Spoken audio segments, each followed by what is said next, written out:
During the height of Wednesday's blackout, fire crews had to free people trapped in elevators. The idea of playing elevator roulette may sound funny, but try living with it. Come on, come on. Come on. My baby. Put yourself in the middle of California during the summer of 2000, when blackouts began to roll across the state. Sacramento, San Francisco, Beverly Hills, Long Beach, San Diego. The energy crisis would cost California $40 billion. For the second day in a row, not enough electricity for America's largest state and the world's sixth largest economy. I can feel for him. I was out of power 4 times this weekend for a total of over 10 hours. There simply wasn't enough electricity available. As the blackouts continued, there were competing narratives presented by the media. One such narrative was, this is just an unusual heat wave. Generating capacity is going to catch up. Today we know there was much more to it than that. The first thing we heard about this energy crisis is, well, our lights are going to go off in the middle of winter when we're using half the electricity we normally use during the summer. We have an installed capacity in California at the time of 45,000 megawatts. Plenty of power. We only need 28,000 to 30,000 megawatts in December. Of course, we had blackouts in December. The numbers just didn't add up. We had enough power in California. It was never about lack of supply. You know, talking about OPEC puts me in mind of a simpler time, when the energy interests we were held hostage to were American ones. And given the complexity and dryness of the subject, it seemed impossible the charges could ever be proven, unless somehow somebody turned up some sort of smoking gun. Which brings us to last week. Hey, John, it's Tim. The regulatory is all in a big concern about is we're wheeling power out of California. 2 Enron traders discuss a collegal manipulation of the California power market. He just f***s California. He steals money from California to the tune of about $1 million. Can you rephrase that? Okay, he arbitrages the California market to the tune of $1 million or $2 million a day. Right.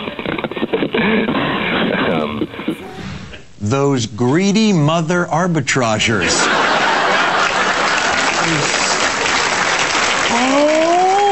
Enron traders started to export power out of the state.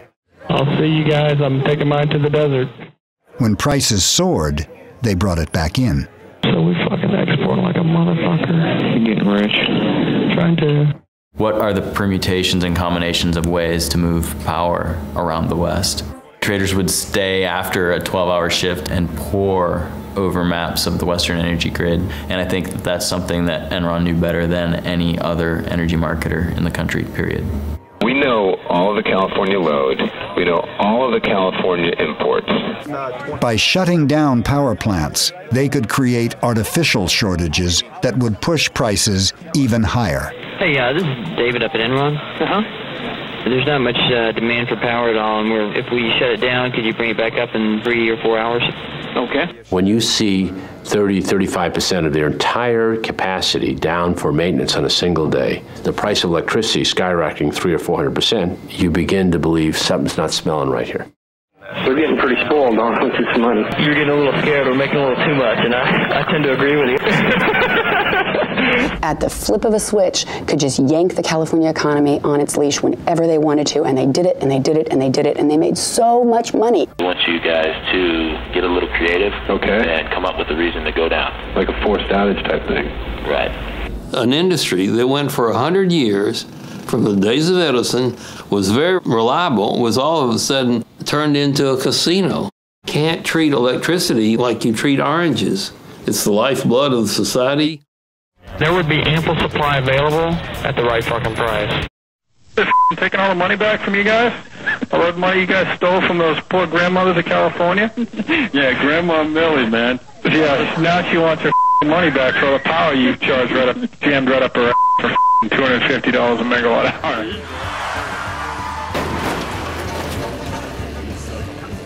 California's man-made blackouts began in June of 2000, before intermittent energy sources, such as wind power, had any meaningful presence.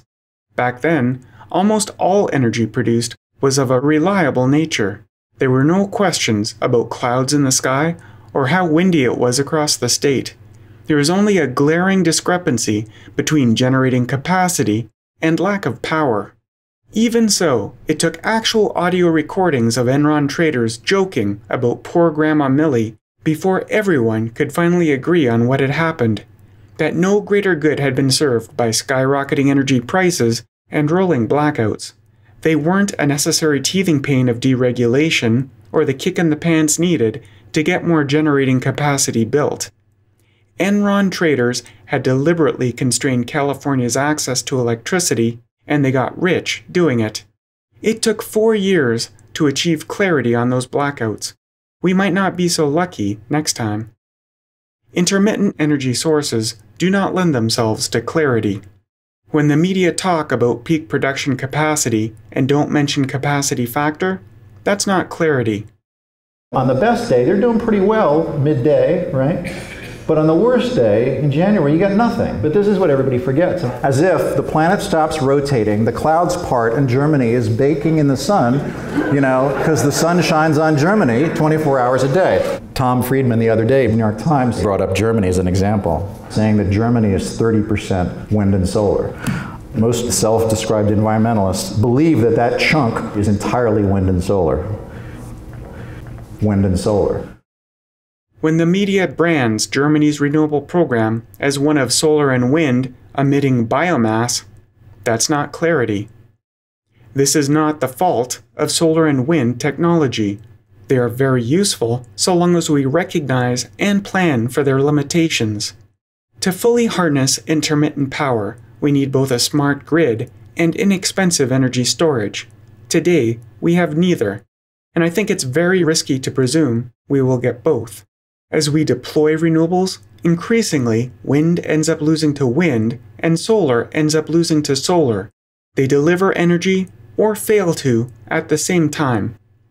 The greater the solar and wind penetration, the steeper the peaks and troughs in supply. Here is a picture of a simulation of supply meeting demand. The year is 2010, so that is actual demand across the top line for 2010. The supply underneath has been modelled from renewable energy sources by Elliston, Diesendorf, McGill in order to demonstrate that it could be met using renewable sources only.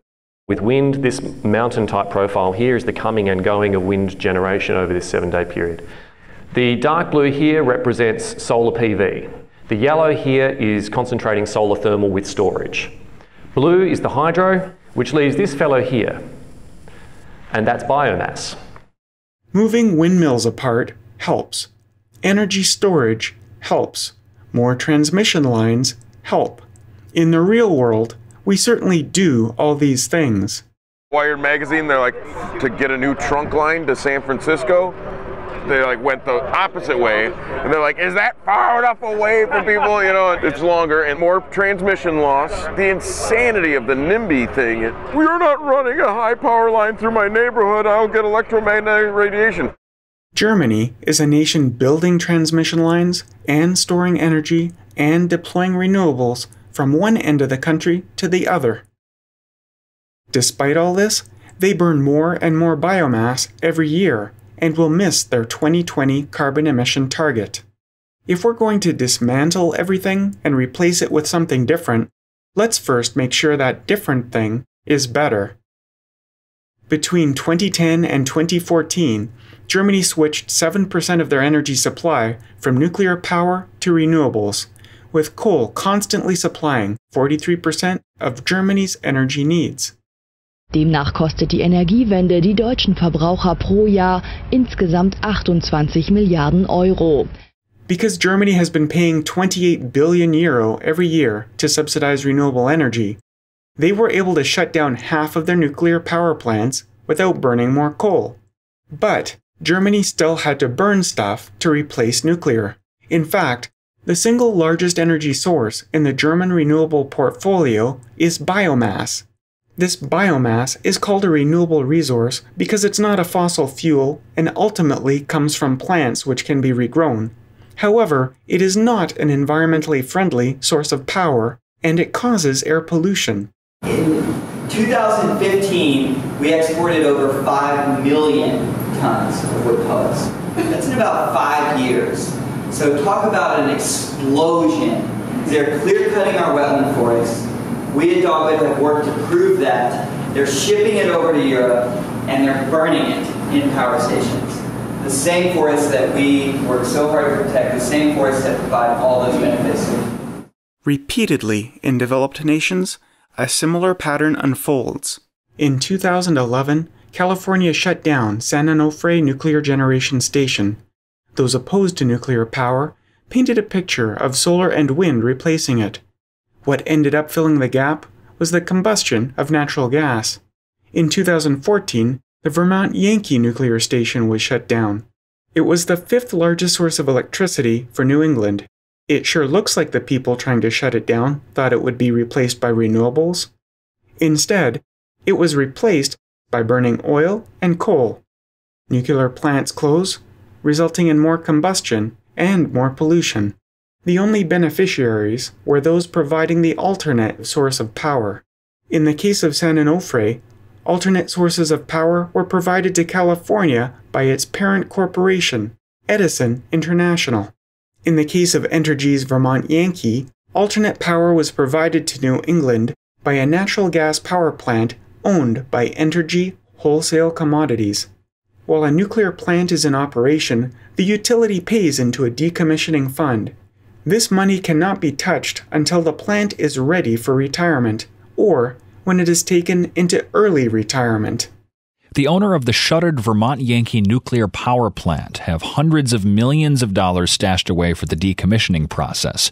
Today, federal regulators announced it can also use that money to deal with spent nuclear fuel. Closing Vermont Yankee released $665 million in decommissioning funds to the utility. Closing San Onofre will release over $4 billion. Pilgrim is next. A 690-megawatt reactor, it produces 14% of the electricity generated in Massachusetts. It has a summer capacity factor of 98%, making it a very reliable source of summertime electricity.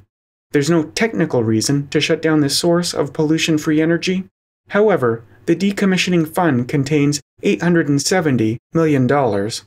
With me today, I have Jigar Shah, who is the president of Generate Capital. He was the founder of Sun Edison. I'm not here to suggest that solar power should be powering the world, but I think both nuclear and solar and all these other zero-carbon fuels can be scaled up to meet the challenge.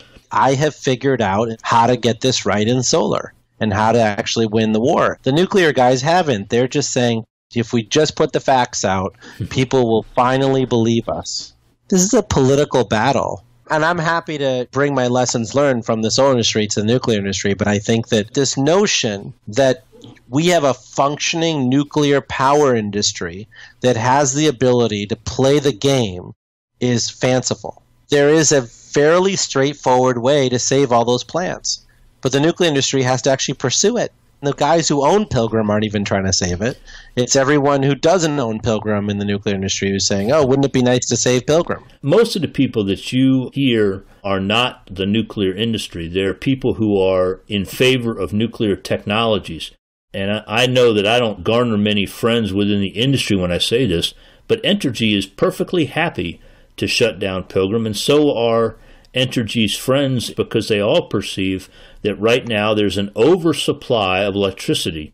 They'll shut down their nuclear plants, and people say, well, how can they do that? And then, of course, the answer is that all of them have decommissioning funds already put aside, so they'll come out looking fine on their balance sheet, and they'll drive the price of electricity up for all the rest of their generating plants. Given all the wind turbines being deployed, it is not intuitive that shutting down nuclear leads to more pollution and higher energy prices. California's energy crisis was a confusing mess too when you're stuck in the middle of it.